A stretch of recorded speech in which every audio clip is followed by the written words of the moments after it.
আসসালামু আলাইকুম। Technique easy এডুকেশনের পক্ষ থেকে নবম দশম শ্রেণীর শিক্ষার্থীদের জানাচ্ছি শুভেচ্ছা। আজকের পর্বে আমরা চলো কিছু নৈর্ব্যক্তিক নিয়ে তোমাদের সাথে আলোচনা করি। কি বলছে দেখো তো, কোনটি বিটা ক্যারোটিন? এখন এই যে ভিটামিন, আমরা জানি ভিটামিন কয়টা আছে, A B C D E কে। এই কয়টা ভিটামিন আমরা কিন্তু দেখতে পাই, A B C D E কে। এই ভিটামিনগুলোর ভিতরে ভিটামিন এ কে আমরা বিটা ক্যারোটিন বলতে পারি। এরপরে দেখো ভিটামিন বি যেটা, এটা কিন্তু আবার অনেকগুলো প্রকারভেদ আছে, মানে ভিটামিন বি কমপ্লেক্স কিন্তু আছে, ভিটামিন 9 যেটাকে আমরা ফলিক অ্যাসিড বলতে পারতেছি, ভিটামিন বি 12, এরকম অনেকগুলো কিন্তু আমরা দেখতে পাচ্ছি। এরপরে নিচের কোনটি চর্বিতে দ্রবণীয় ভিটামিন? এখন এই যে ভিটামিন আমি বললাম A B C D E কে, ওদের ভিতর থেকে বি আর সি, ওরা দুইজন শুধুমাত্র পানিতে দ্রবীভূত হয়। এছাড়া বাকি যারা আছে এ ডি ই কে, ওরা দুইজন, ওরা সবাই হচ্ছে আমাদের চর্বিতে দ্রবণীয়। তাহলে বি আর সি এর ক্ষেত্রে ওরা পানিতে দ্রবণীয়। এবার দেখো চর্বিতে দ্রবণীয় ভিটামিন জিজ্ঞেস করছে, তাহলে বি আর সি বাদে দেখো তো এখানে বি আছে, তাহলে ওকে আমরা বাদ দিতে পারতেছি। এখানে সি আছে, এটাকে বাদ দিতে পারতেছি। এখানে সি আছে, এটাকে বাদ দিতে পারতেছি। বি আর সি পানিতে দ্রবীভূত হয়, যার জন্য বি আর সি বাদে যারা আছে ওরা সবাই চর্বিতে দ্রবণীয়। তাহলে এ ডি ই কে এগুলো হচ্ছে আমাদের চর্বিতে দ্রবণীয় ভিটামিন। এরপরে দেখো নিচের কোন খাদ্যে অধিক মাত্রায় কোলেস্টেরল উপস্থিত? এখন কোলেস্টেরল যেটা, এটা হচ্ছে আমাদের 3 ধরনের আছে। কোলেস্টেরল 3 ধরনের আমাদের দেহে অবস্থান করতেছে, এলডিএল, এইচডিএল আর ট্রাইগ্লিসারাইড। এই যে 3 ধরনের কোলেস্টেরল, এর ভিতরে লো ডেনসিটি যেটা, এটা মানে তোমার 70% বা 70 ভাগ আমাদের দেহে থাকে। সেক্ষেত্রে এগুলোর ভিতরে আমাদের খারাপ কোলেস্টেরলও আছে, ভালো কোলেস্টেরলও আছে। এখন কোন জাতীয় খাদ্যে আমরা এই কোলেস্টেরলটা বেশি পরিমাণ দেখতে পাই? এটা হচ্ছে আমরা চিংড়ি মাছে দেখতে পাই, তারপরে ঝিনুকের ক্ষেত্রে দেখতে পাই, ঝিনুক, তারপরে গবাদি পশু পাখির যকৃৎ মানে কলিজা খাইলে আমরা হচ্ছে এই কোলেস্টেরলটা পাবো, এবং ডিম। এখন ডিমের ভিতরে যে সাদা অংশটা আছে ওই অংশটা না, কিন্তু ডিমের কুসুমের অংশটাতে অনেক বেশি প্রোটিন থাকতেছে। তাহলে এই জায়গায় দেখো অপশনগুলো দেখো, গরুর মাংসকে আমি বলছি না, দুধের ক্ষেত্রেও থাকতেছে না, পনিরের ক্ষেত্রেও না, ডিমের কুসুম এই জায়গাটায় হচ্ছে আমাদের কোলেস্টেরল থাকে। এরপরে দুধে কোন ধরনের শর্করা থাকে? এখন এই যে শর্করাকে কিন্তু আমরা 3টা ভাগে ভাগ করতে পারি, এক শর্করা, দ্বি শর্করা এবং বহু শর্করা। দেখো আমাদের বইয়ে এরকম একটা চার্ট দিয়ে দেওয়া আছে।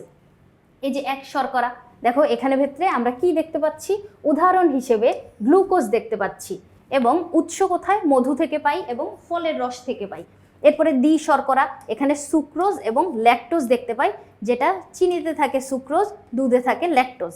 এরপরে বহু শর্করার ক্ষেত্রে বা পলিস্যাকারাইডের ক্ষেত্রে শর্করা, যেখানে শ্বেতসার আর গ্লাইকোজেন দেখতে পাচ্ছি। কোথা থেকে পাই? চাল, আটা, আলু, সবুজ শাকসবজি থেকে। তাহলে এই জায়গাটায় দেখো আমাদের কি বলছিল, প্রশ্নটাতে কি চাইছিল, দুধে কোন ধরনের শর্করা থাকে? দুধে একটু আগেই আমরা কি দেখলাম, সুক্রোজ আর ল্যাকটোজ, তাই না? সেক্ষেত্রে সুক্রোজ এবং ল্যাকটোজ, এই যে শ্বেতসার তো বহু শর্করা, এই জন্য এটাকে আমরা বাদ দিতে পারবো।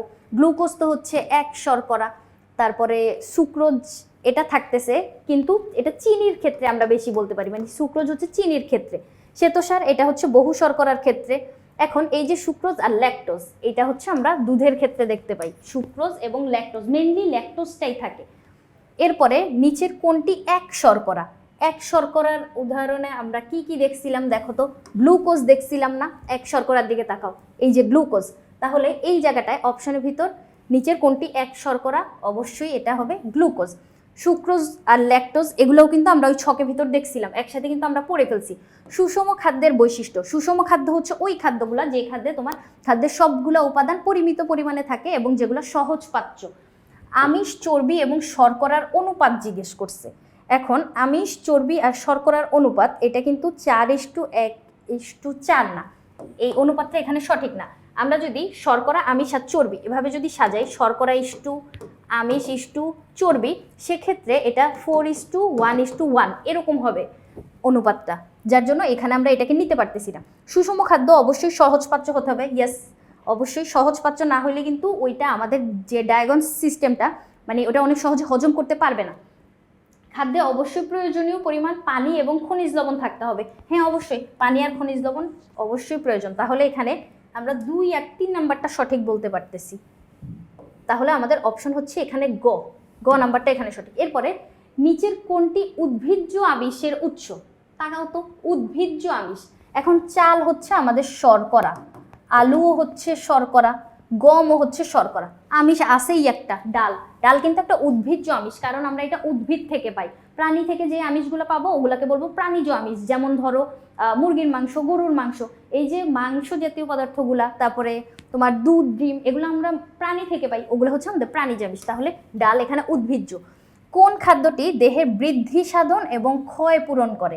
এখন দেখো, বৃদ্ধি সাধন আর ক্ষয় পূরণ, তার মানে এখানে আমাদের খাদ্যের যে উপাদানগুলো আছে ওদের কাজ জানা লাগবে, তাই না? কোন খাদ্য কি কাজ করতেছে, এই কাজটা চলো আমরা একটু এখানে পড়ে নিই। তাকাও, খাদ্যের উপাদান কি? শর্করা, আমিষ, স্নেহ, ভিটামিন, খনিজ লবণ, পানি, এবং আরেকটা উপাদান আছে, ওইটা কি? ওটা হচ্ছে রাফেজ। রাফেজ থেকে আমরা যদিও কোনো পুষ্টি উপাদান পাই না, যার জন্য ওকে এখানে আমি আলোচনায় রাখতেছি না। দেখো, শর্করা, আমিষ, স্নেহ এগুলো হচ্ছে আমাদের প্রধান খাদ্য উপাদান।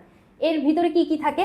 এই খাদ্য উপাদানগুলা, শর্করা দেখো কার্বন, হাইড্রোজেন আর অক্সিজেনের সমন্বয়ে গঠিত হয়। স্নেহ কার্বন, হাইড্রোজেন আর অক্সিজেনের সমন্বয়ে গঠিত হয়। তাহলে ওদের দুইজনের উপাদান সেম, কিন্তু কাজ কি? কাজ কিন্তু ভিন্ন। শর্করা শক্তি উৎপাদন করতেছে, আর স্নেহ কি করতেছে? স্নেহ শক্তির সাথে সাথে তাপও উৎপন্ন করতেছে। তাহলে শর্করা আর স্নেহ শক্তি উৎপাদন করতেছে এবং স্নেহ এক্সট্রা করে তাপ উৎপন্ন করতেছে, ওদের উপাদানও সেম। এখন আমিষের দিকে তাকাও।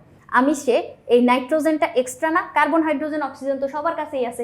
আমিষে শুধুমাত্র আমরা নাইট্রোজেন পাচ্ছি। আমিষ জাতীয় খাদ্য শুধুমাত্র আমাদেরকে নাইট্রোজেন সাপ্লাই দিবে। এই আমিষ আমাদের দেহে ক্ষয় পূরণ করতেছে। নাইট্রোজেনের পরিমাণটাও আমি বলে দিই, 16 ভাগ নাইট্রোজেন থাকে আমিষ জাতীয় খাদ্যে, 16 ভাগ নাইট্রোজেন থাকে। এরপরে ভিটামিনের কাজ কি দেখো তো? রোগ প্রতিরোধ করা। খনিজ লবণের কাজ হচ্ছে আমাদের দেহের জৈবিক কার্যাবলী সম্পন্ন করা, এবং পানি আমাদের দেহের তাপীয় ভারসাম্য বজায় রাখে। তাহলে সবগুলা কাজ আমরা দেখলাম। এইখানে ভিতর ক্ষয় পূরণ ওয়ার্ডটার দিকে তাকাও। তাকাইছো? এবার এইখানে দেখো, বৃদ্ধি সাধন এবং ক্ষয় পূরণ, এইখানে তাকাও। পাইলা? আমিষ জাতীয় খাবার। তাহলে এতটুকু তো বুঝলাম। এখন অপশনের দিকে তাকায় আমাদেরকে আমিষ জাতীয় খাবারটা খোঁজা লাগবে। গম, ফলের রস, এই দুইটা হচ্ছে আমাদের শর্করা আমরা বলতে পারি। এই যে ফলের রস হচ্ছে তোমার এক শর্করা, এক শর্করা হচ্ছে ফলের রস। গমও হচ্ছে তোমার বহু শর্করা, গম হচ্ছে বহু শর্করা। এরপরে চর্বি, এটা তো স্নেহ জাতীয় খাবার, দেখেই বোঝা যাচ্ছে। শুটকি মাছ, এই যে মাছ হচ্ছে আমিষ জাতীয় খাবার। তাহলে ক্ষয় পূরণ করতেছে আমিষ। তাহলে আমি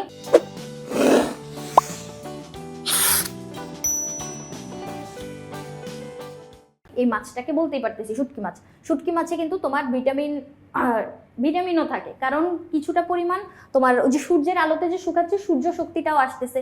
আবার এটা যে লবণ দিয়ে যখন সংরক্ষণ করা হয়, লবণ দিয়ে যখন শুটকি করা হয়, তখন কিন্তু খনিজটাও আসতেছে। শুটকি মাছ কিন্তু অনেক উপকারী। তারপরে দেখো, আমিষে শতকরা কত ভাগ নাইট্রোজেন থাকে? একটু আগেই বলছি, শুধুমাত্র আমিষ জাতীয় খাদ্যই আমাদেরকে নাইট্রোজেন সাপ্লাই করবে, যে নাইট্রোজেনের পরিমাণ কত? 16 ভাগ। এরপরে কমলার রস থেকে নিচের কোনটি পাওয়া যায়? দেখো তো, আমরা শর্করার যে 3টা প্রকারভেদ পড়ছি, এক শর্করা, দ্বি শর্করা আর বহু শর্করা, ওখানে ভিতর কমলার রস বলতে আমরা ফলের রস বুঝতেছি। ফলের রস এটা আমরা এক শর্করার ক্ষেত্রে দেখছি না? এক শর্করা গ্লুকোজ। এখন এই জায়গাটায় আমি আরেকবার দেখাই। এই যে দেখো, এই যে ফলের রস, যেটা আমরা এক শর্করার ক্ষেত্রে দেখতে পাচ্ছি, এখানে কি আছে?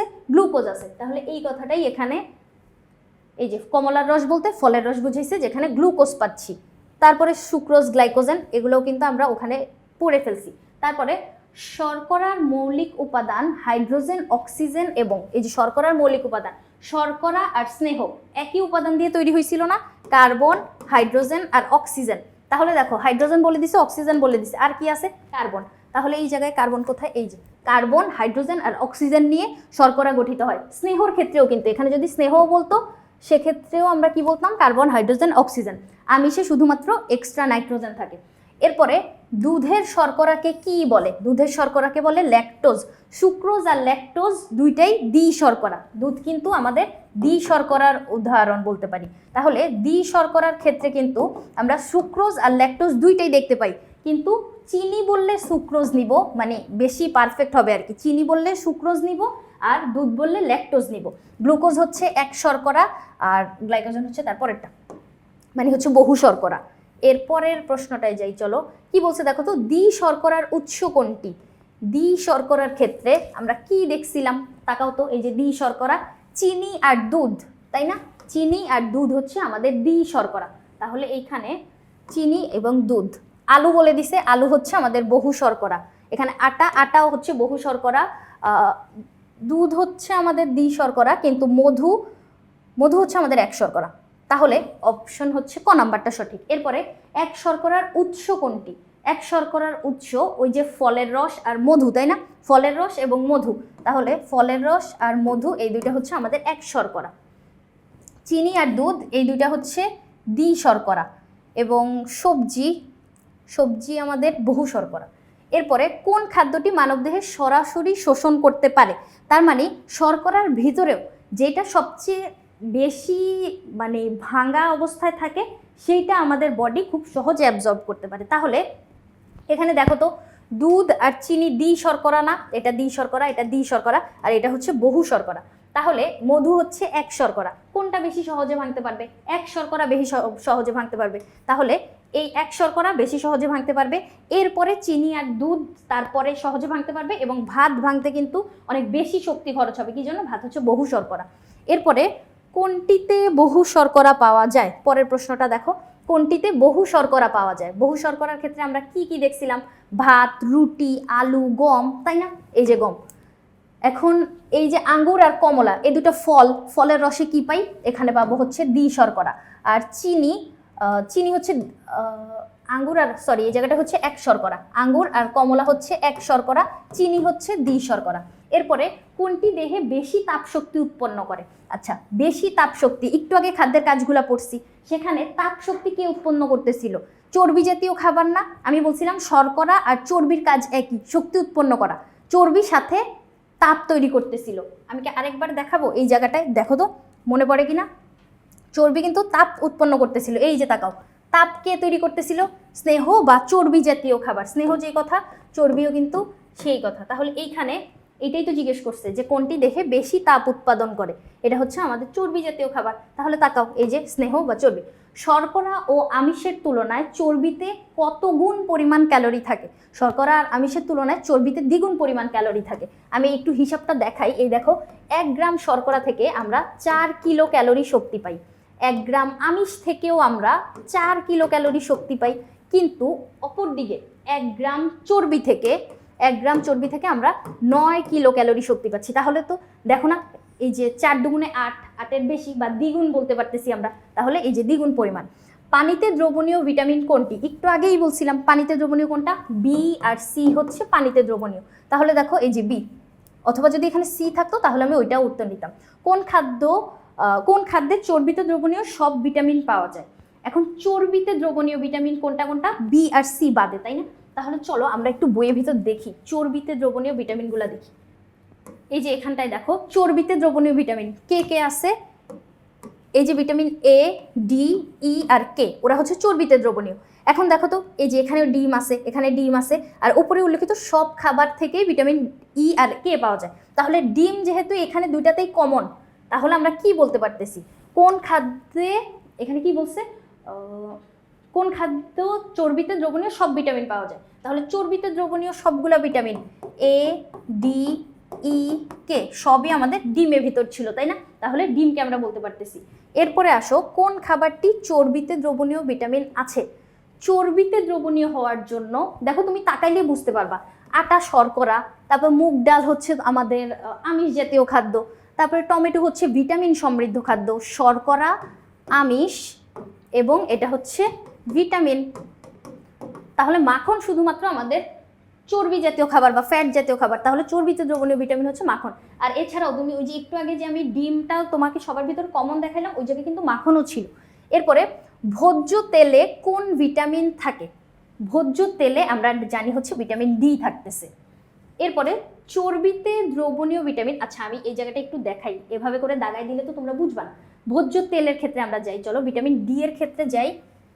এই যে এই জায়গাটায় দেখো তো, ভোজ্য তেল দেখতে পাচ্ছ, এই যে ভিটামিন ডি, ভোজ্য তেল। তাহলে বইয়ের ভিতর থেকেই হচ্ছে দাগাইলাম, ভোজ্য তেলে ভিটামিন ডি থাকতেছে। এই জায়গায় দেখো কি বললো, ভোজ্য তেলে থাকতেছে ভিটামিন ডি। এরপরে চর্বিতে দ্রবণীয় ভিটামিন নিচের কোনটি? এখন চর্বিতে দ্রবণীয়, আমরা কিন্তু চর্বিতে দ্রবণীয় কি, এ, ডি, ই, কে, ওরা সবাই চর্বিতে দ্রবণীয়। এখন মলা মাছ আর কলিজা, এই দুইটাই কিন্তু আমি চর্বিতে দ্রবণীয় দেখতে পাই। এখানে কিন্তু দুইটাই সঠিক উত্তর। এরপরে আসো, কোনটির মধ্যে উপাদান হিসেবে লৌহ থাকে না, লৌহ থাকতেছে না, তাহলে এই জায়গাটায় এরপরে কি বলছে দেখো তো, কোনটির মধ্যে উপাদান হিসেবে লৌহ বা আয়রনটা থাকতেছে না।